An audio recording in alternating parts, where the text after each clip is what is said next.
నా అభిప్రాయం ఏంటంటే ఎస్సీల్లో మాలమాదిగలు తన్నుకుంటున్నారు, ఇక్కడ ట్రైబల్ ఎస్టీల్లో ఆదివాసీ గోండీలు లంబాడీలు తన్నుకుంటున్నారు, బీసీలో ఏ కులానికి ఆ కులాన్ని తన్నుకుంటున్నది. వాళ్ళు మాత్రం మంచిగా పోలరైజ్ అయిపోయి రాజ్యాధికారాన్ని వాళ్ళు అనుభవిస్తున్నారు. మరి మనం ఎప్పుడు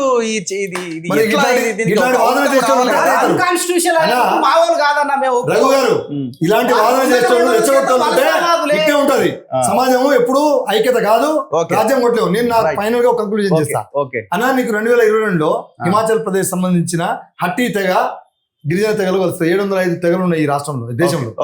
దాంట్లో బెట్ట కురుబా అనేది మొన్న 22లో నేను మాట్లాడే 76 కాదు 41 మాట్లాడలేదు. మొన్న చేరిరు బీజేపీ కర్ణాటకలో చేరిరు.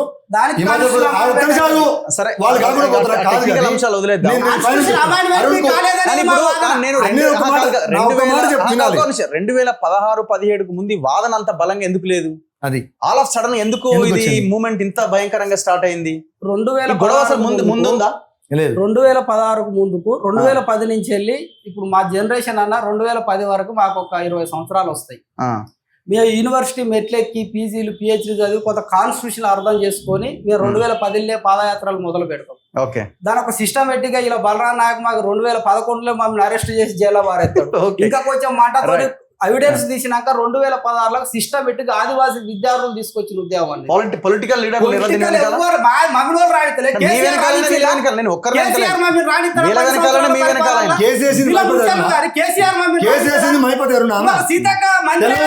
పొలిటికల్ కాదన్న, పొలిటిషియన్ కాదా?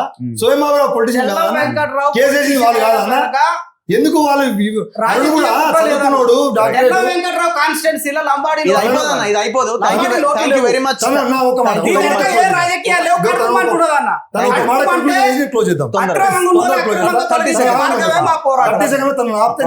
చెప్పండి.